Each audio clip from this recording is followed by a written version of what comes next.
Hello dear. तो आज हम दूसरा टॉपिक साइंटिफिक नोटेशन लेकर आए हैं।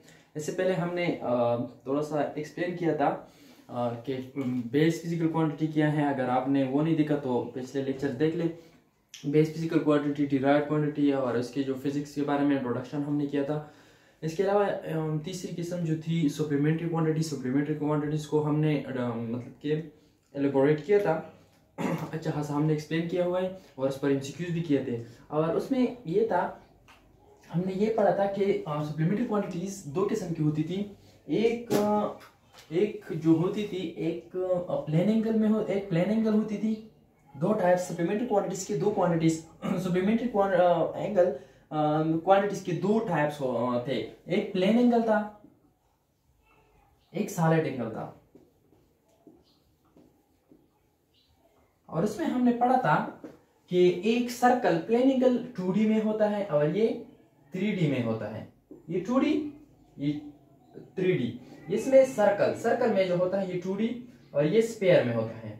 ठीक है, तो हमने क्या पढ़ा था कि एक सर्कल मैक्सिमम कितना एंगल बना सकता है। एक सर्कल मैक्सिमम एंगल कितना बना सकता है, ये हमने उधर पढ़ा था कि एक सर्कल कितना मैक्सिमम एंगल बना सकता है। ये हमने बिल्कुल एक्सप्लेन किया हुआ था कि उधर हम एक सर्कल जो होता है वो कितना एंगल मैक्सिमम कितना एंगल बना सकता है वो हमने कैलकुलेट किया हुआ था। उसमें इसमें इस तरह था कि वो कितना एंगल मैक्सिमम बना सकता था, 2 पाई रेडियन मैक्सिमम एंगल बना सकता था एक सर्कल। और ये क्या था, जो इसको हम अगर फाइंड आउट कर ले तो 6.28 रेडियन आता है इससे।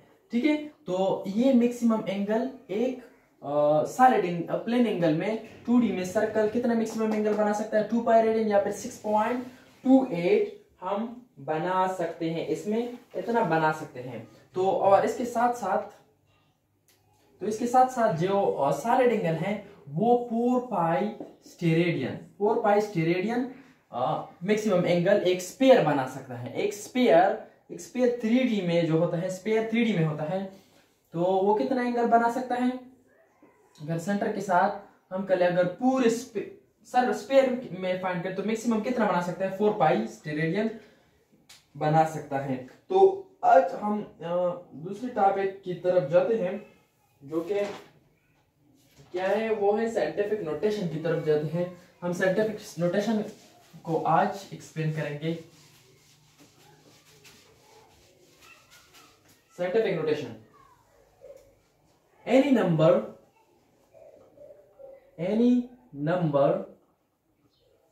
जब कोई number right and standard form, जब कोई नंबर स्टैंडर्ड फॉर्म में लिखी जाए, जब एक नंबर स्टैंडर्ड फॉर्म में लिखी जाए। स्टैंडर्ड फॉर्म क्या है, standard form m multiplied by 10 की पावर प्लस माइनस n, ये स्टैंडर्ड फॉर्म है। जब कोई नंबर इस फॉर्म में लिखी जाए तो ये क्या है, साइंटिफिक नोटेशन कहलाएगा। वो क्या, साइंटिफिक नोटेशन कहलाएगा। साइंटिफिक नोटेशन के लिए ये जरूरी है कि डेसिमल पॉइंट से पहले एक नॉन जीरो डिजिट जरूर होगा। हम नोट में क्या लिख सकते हैं, 1 नोट में हम लिख सकते हैं 1 non zero digit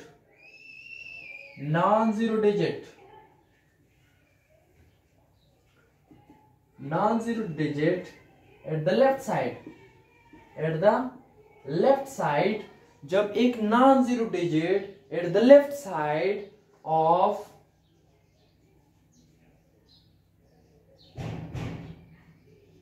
decimal point. इसका क्या मतलब है, इसका मतलब ये है कि एक non zero digit decimal point के पहले जो आता होगा तो फिर वो साइंटिफिक नोटेशन क्या कहलाएगा। जिस तरह हम अगर एग्जांपल में देखें, अगर मैं लिख लूं 2.3 मल्टीप्लाइड बाय 10 की पावर -2, लेट सपोज मैं ये लिख लेता हूं, तो हमने देखा पॉइंट से पहले एक नॉन जीरो डिजिट आया हुआ है।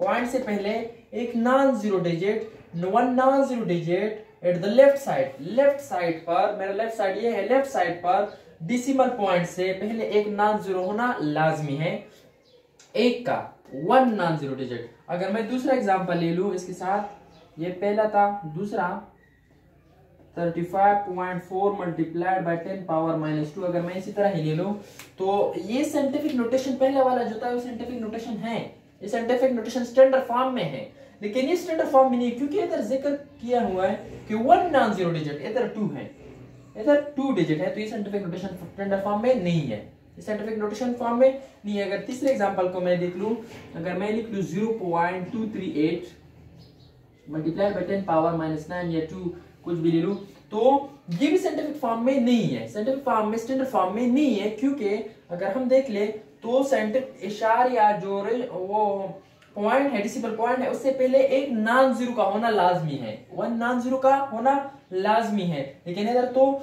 नॉन जीरो ही है, तो ये साइंटिफिक नोटेशन नहीं होगा। अच्छा, साइंटिफिक नोटेशन के मतलब के किधर हमें इसकी जरूरत पेश होती है, ये अब हम देखेंगे। साइंटिफिक नोटेशन हम जब कोई एक लार्ज नंबर होता है, जब कोई लार्ज नंबर होता है, through scientific notation we can, through scientific notation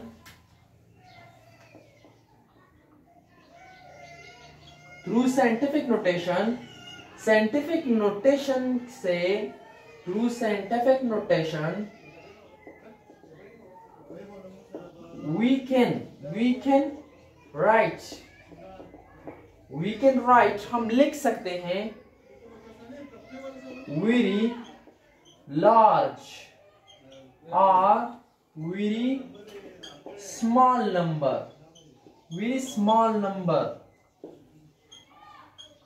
easily। इसका मतलब यह है कि साइंटिफिक नोटेशन के थ्रू हम एक स्मॉल नंबर या फिर एक लार्ज नंबर आसानी के साथ लिख सकते हैं, लेट्स सपोज मेरे पास एक नंबर है, बहुत लार्ज है,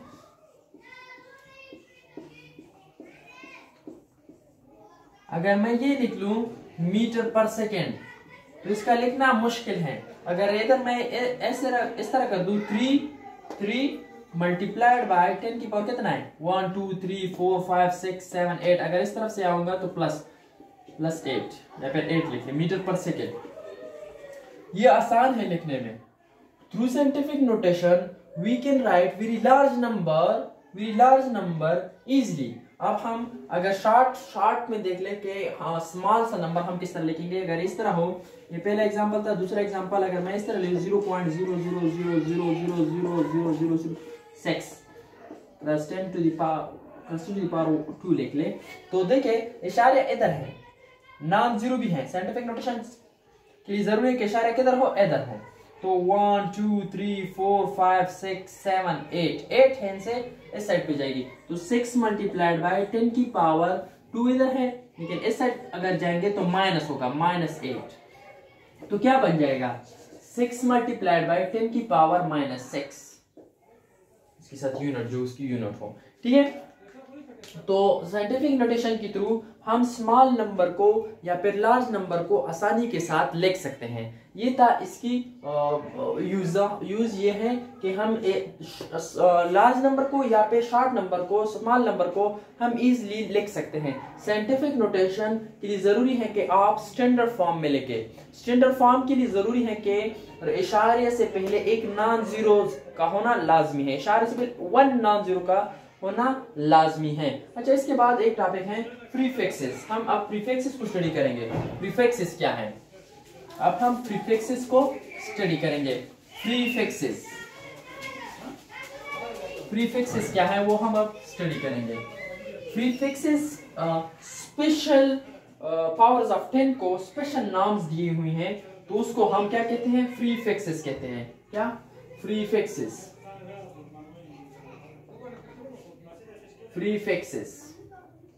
उसको हम क्या, some specific power of 10, some specific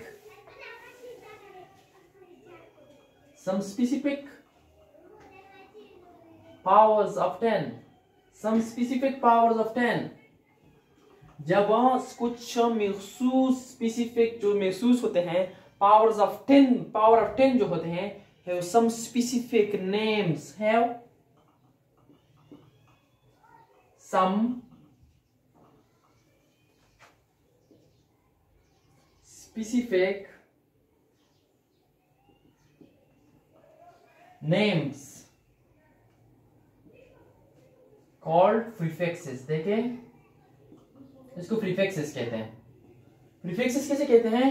जब पावर्स ऑफ 10, कुछ खास पावर्स ऑफ 10 को, कुछ खास पावर्स ऑफ 10 को स्पेसिफिक नाम दिया जाए, स्पेसिफिक नेम्स दिया जाए, तो उसको प्रीफिक्सेस कहते हैं. जिस तरह अगर मैं आप बुक में टेबल देख सकते हैं, प्रीफिक्सेस का एक टेबल है, वो आप देख लीजिए. एमसीक्यूज के लिहाज से वो बहुत अहम है, एमसीक्यूज के लिहाज से बहुत ही अहम है. अगर मैं इधर लिख लूं किलो, एक है किलो, के से हम डिनोट करते हैं, तो इसकी वैल्यू क्या है? 10 power 3.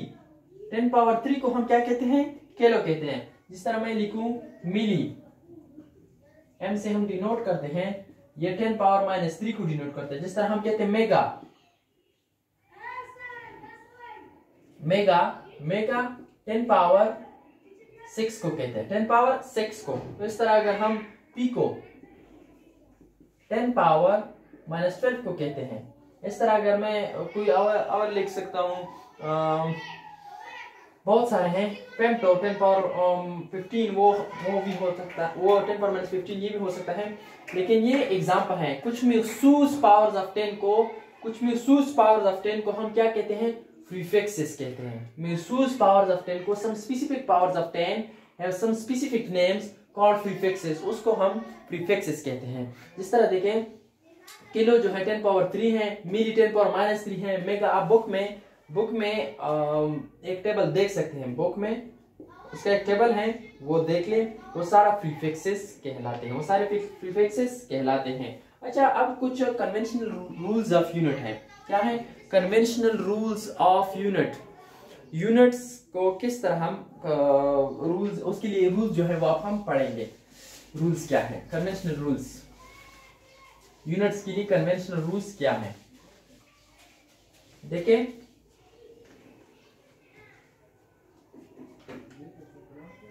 Conventional rules of unit, unit के कन्वेंशनल रूल्स अब हम वो स्टडी करेंगे.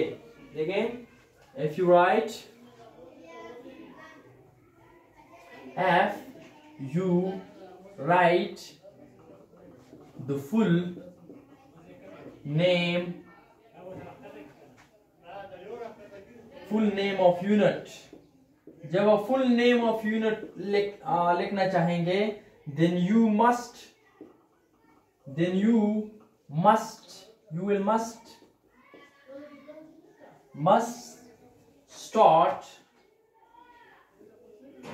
start from small letter,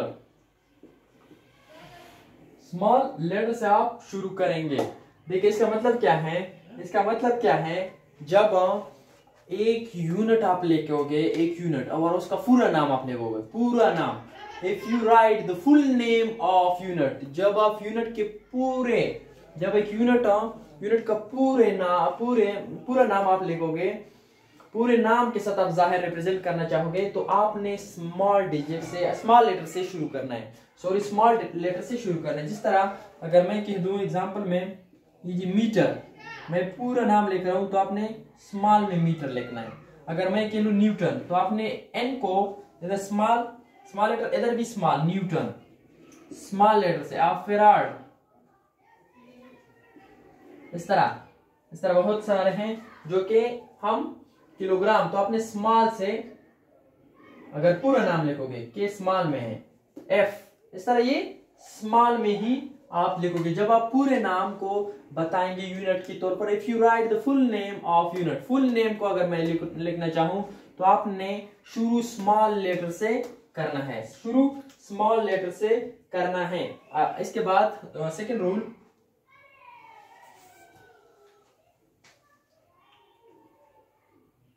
F, second rule F, any unit जब कोई यूनिट इज रिप्रेजेंट की गई हो by the name of scientist, by the name of scientist,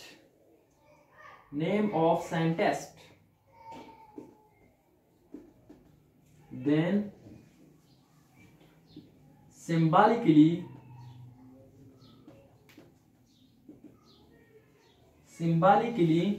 if any unit, जब कोई यूनिट रिप्रेजेंट की गई हो by the name of scientist, किसी साइंटिस्ट के नाम से, then symbolically we must write the first capital letter,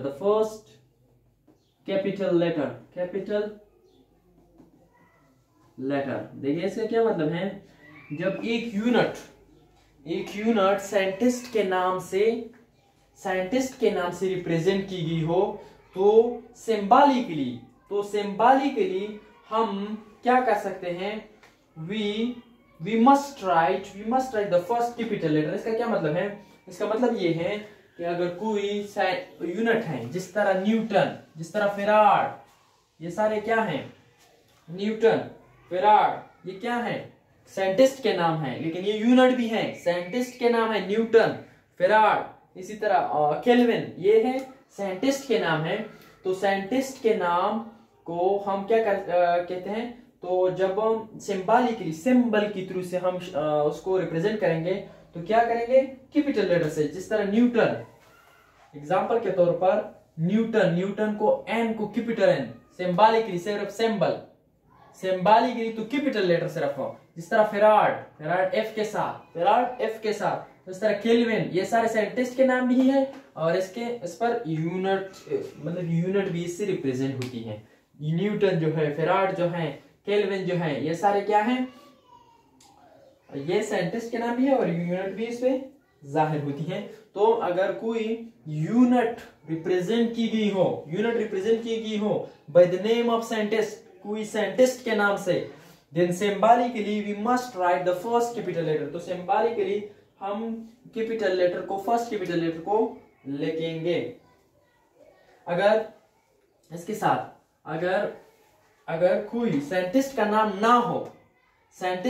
ना हो, सिंबॉलिकली किसी और क्वांटिटी को, किसी और यूनिट को हम रिप्रेजेंट करेंगे, जिस तरह मीटर, तो फिर आपने स्मॉल लिखना है। जब साइंटिस्ट का नाम भी हो और सिंबॉलिकली आपने रिप्रेजेंट करना हो तो आपने कैपिटल लिखना है। अगर पूरा नाम लिखना हो तो आपने स्मॉल से शुरू करना है, पूरा नाम तो सारे के लिए एक जैसे small.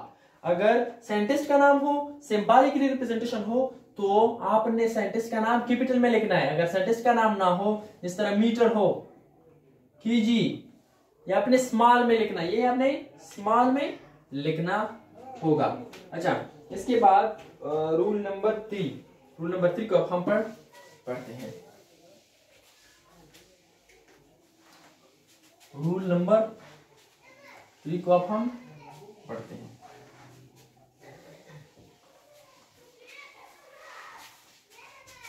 Rule number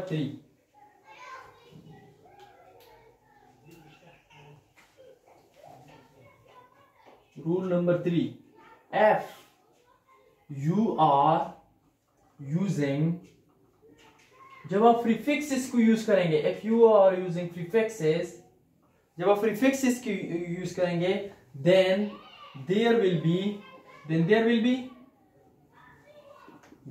be no space नहीं होगा between क्या, between prefix and a base unit।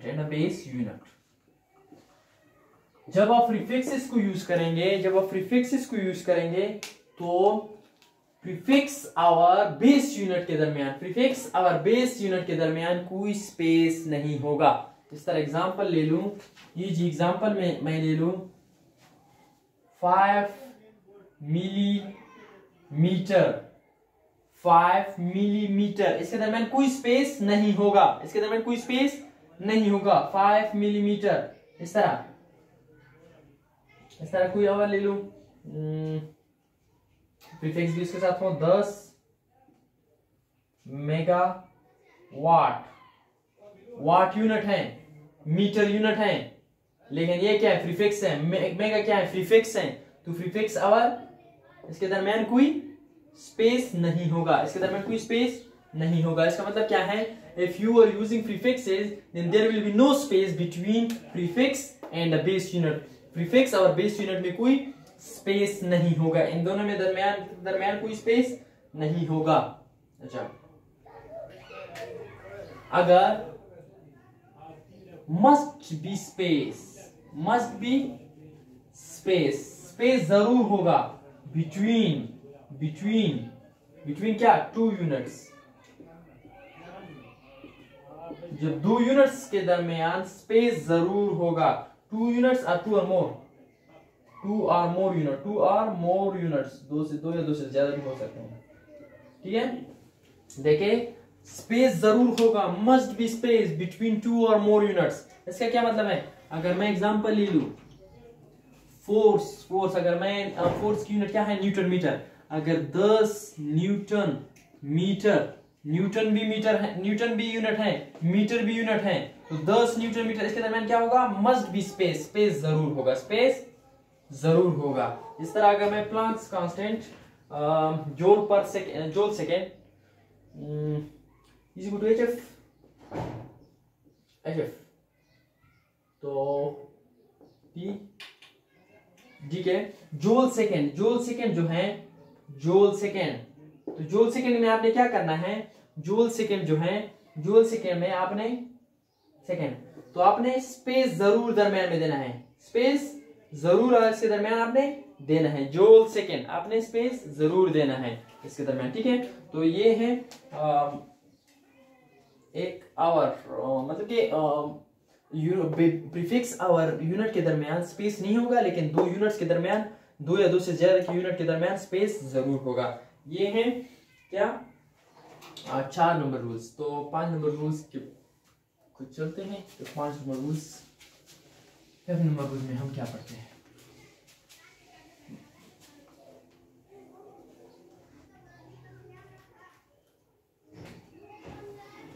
पांच number rules, no more than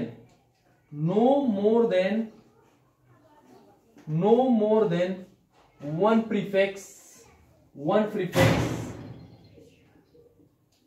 will be used in a measured value,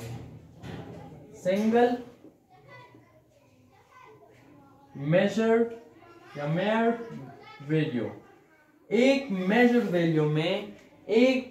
value में 2 प्रीफिक्सेस का होना नहीं होगा, एक मेजर्ड वैल्यू में 2 प्रीफिक्स का होना नहीं होगा, 2 प्रीफिक्स का होना नहीं होगा। जिस तरह हम देखें, अगर एग्जांपल के तौर पर मैं लिख लूं 5 मिली मेगा, इस तरह लिख लूं 5 मिली मेगा कीजी, मैं इस तरह लिख लेता हूं। तो मिली एक प्रीफिक्स है, मेगा एक प्रीफिक्स है, ये तो यूनिट है। मिली और मेगा दोनों एक प्रीफिक्स एक मेजर्ड वैल्यू में नहीं आए होंगे, ये नहीं होगा, इस तरह कोई नहीं होगा। इस तरह होगा 6 मिली एम्पेयर, इस तरह हो सकता है। मिली क्या है, मेरे पास प्रीफिक्स है, एम्पेयर क्या है, यूनिट है। लेकिन 2 प्रीफिक्स एक साथ एक मेजर्ड वैल्यू में नहीं आ सकते। No more than 1 prefix will be used in a single measured value, इसका क्या मतलब है, in a single measured value में 2 प्रीफिक्स नहीं आ सकते। 2 प्रीफिक्स का होना एक सिंगल मेजर्ड वैल्यू में नहीं होगा, एक सिंगल वैल्यू में नहीं होगा। अच्छा,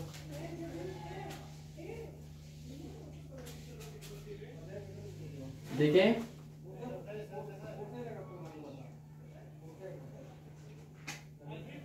द पावर, हमने कौन सा रूल पढ़ना है, 6 number rule. The power of unit, the power of base unit is also be the power of base unit is also be the power of prefix. Power of prefix क्या मतलब इसका मतलब यह है कि अगर बेस यूनिट पर power है तो वो पावर प्रीफिक्स का भी होगा. इसका क्या मतलब है? एग्जांपल लेते हैं. अगर हम लिख ले 5 मिलीमीटर, मीटर यूनिट है, बेस यूनिट, इस पर पावर है, is also be the power of prefix. ये पावर प्रीफिक्स पर भी होगा. अगर हम इसको एलिबोरेट कर दें तो मिली किस चीज के बराबर है? 10 पावर -3 के बराबर है. मीटर तो ये दोनों पर स्क्वायर होगा. किस पर? दोनों पर होगा. The base unit power is also be the power of prefix. तो प्रीफिक्स का भी पावर होगा. 5 मल्टीप्लाइड बाय 10 की पावर -6 हो जाएगा मीटर स्क्वायर. इधर तक ठीक है. आपको ये दिया जाए तो ठीक है, आपको ये दिया जाए ठीक है, आपको ये दिया जाए तो ठीक है, ये सारे ठीक हैं. लेकिन इसकी जगह दोबारा प्रीफिक्स लिखना ये गलत है. इसकी जगह दोबारा प्रीफिक्स लिखना गलत है या गलत होगा. इसकी जगह दोबारा प्रीफिक्स लिखना गलत होगा. इस तरह एक और एग्जांपल, 5 किलोमीटर स्क्वायर. इससे अच्छी तरह नहीं आ रहा, मैं आपको समझाता हूं कि किस तरह इसी जगह प्रीफिक्स हम लिखेंगे. इससे आता है 5 किलोमीटर, तो 5 किलो की जगह 10 पावर 3 मीटर. तो ये दोनों पर स्क्वायर होगा. 5 मल्टीप्लाइड बाय 2 3 6 मीटर स्क्वायर. तो देख लें, ये ठीक है, लेकिन इसकी जगह 10 पावर 6 की जगह दोबारा मेगा का लिखना. 10 पावर 6 किस चीज के बराबर है? मेगा. तो ये गलत होगा. क्या होगा?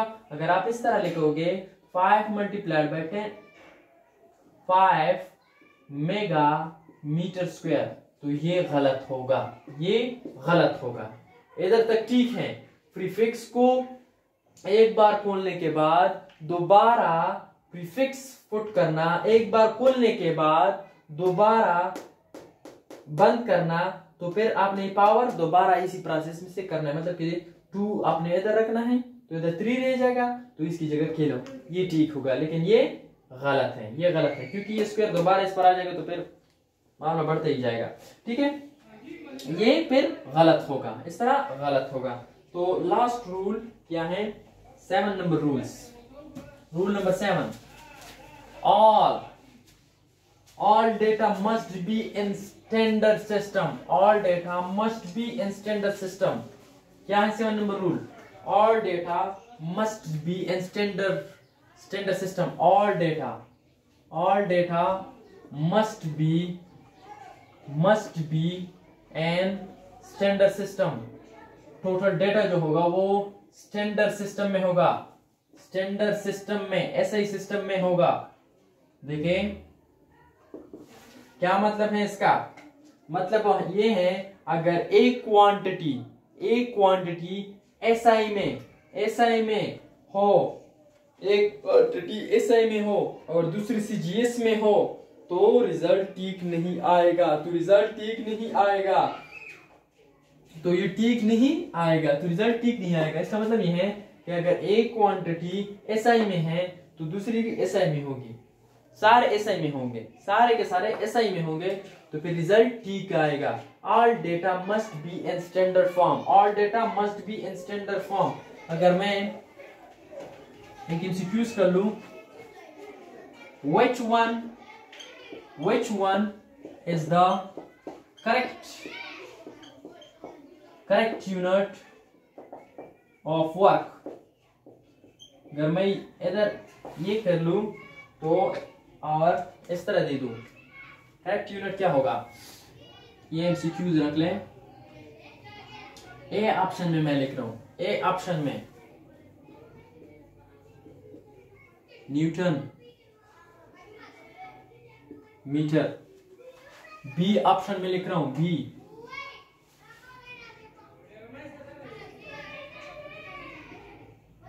Newton metre. सी ऑप्शन में लिख रहा हूं, सी न्यूटन मीटर, इस तरह लिख रहा हूं। और डी ऑप्शन में लिख रहा हूं, डी ऑप्शन में, डी ऑप्शन में मैं क्या लिखूं, बोथ बी एंड सी। तो कौन सा ठीक होगा देख लें। फर्स्ट को देखते हैं। हमने पढ़ा था जब हम फुल नेम लिखेंगे तो क्या करेंगे, स्मॉल लेटर से शुरू करेंगे। ये तो गलत हो गया, स्मॉल से शुरू, फुल नेम है लेकिन स्मॉल से भी शुरू नहीं किया। अगर मैं इसके साथ ये भी लिख लूं तो ये भी क्या होगा, ई ऑप्शन लिख लूं, न्यूटन मीटर, ये लिख लिया न्यूटन मीटर। तो देखिए एक एक को एक्सप्लेन करते हैं। ये तो स्मॉल लेटर से शुरू नहीं, फुल नेम है, स्मॉल लेटर से शुरू नहीं किया तो ये गलत हो गया। देखें अब ये तो स्मॉल लेटर से शुरू किया है, बिल्कुल ठीक है ये, लेकिन मीटर को स्मॉल लेटर से पूरा लिखा है। लेकिन अगर पूरा ना भी लिखा हो, अगर पूरा ना भी लिखा हो मीटर, तो मीटर साइंटिस्ट का नाम भी नहीं है, तो ये स्मॉल से शुरू होगा। ये भी गलत हो गया, ये भी गलत हो गया। सी को देखें, सी को छोड़े पहले डी को आ जाए, बी अगर गलत है तो डी भी गलत हो गया। ई को आ जाए, ई को हमने पढ़ा था कि जब सिंबॉलिकली हम मेजर करेंगे, मतलब कि सिंबॉलिकली लिखेंगे यूनिट को, तो आपने कैपिटल को सेंटेंस के नाम से लिखना है, बिल्कुल ठीक है। ये भी आपने क्या करना है, स्मॉल मीटर स्मॉल में लिखना है, बिल्कुल। लेकिन हमने पढ़ा था कि दो यूनिट के दरमियान क्या होगा, स्पेस होगा, इसके दरमियान कोई स्पेस नहीं, ये गलत है। ये न्यूटन कैपिटल है और ये मीटर स्मॉल है, बिल्कुल, इसके दरमियान स्पेस भी है। तो सी ऑप्शन इज करेक्ट, ये करेक्ट होगा, ये इसमें क्या होगा, करेक्ट होगा। इसी तरह एक और एमसीक्यूज,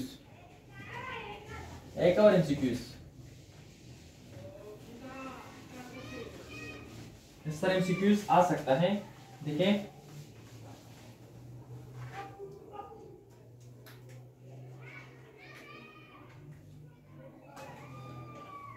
अगर मैं देख लूं जिस तरह मैंने अभी किया एमसीक्यूज, अगर मैं इसके साथ ये एमसीक्यूज कर लूं, ये एमसीक्यूज कर लूं कि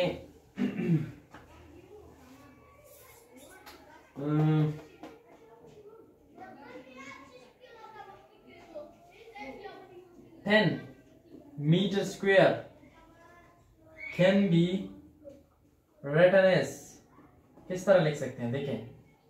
नंबर 1 ए ऑप्शन में देखता हूं, 10 मल्टीप्लाइड बाय 10 की पावर -6 मीटर स्क्वायर, एक ये लिख लिया मैंने। बी 100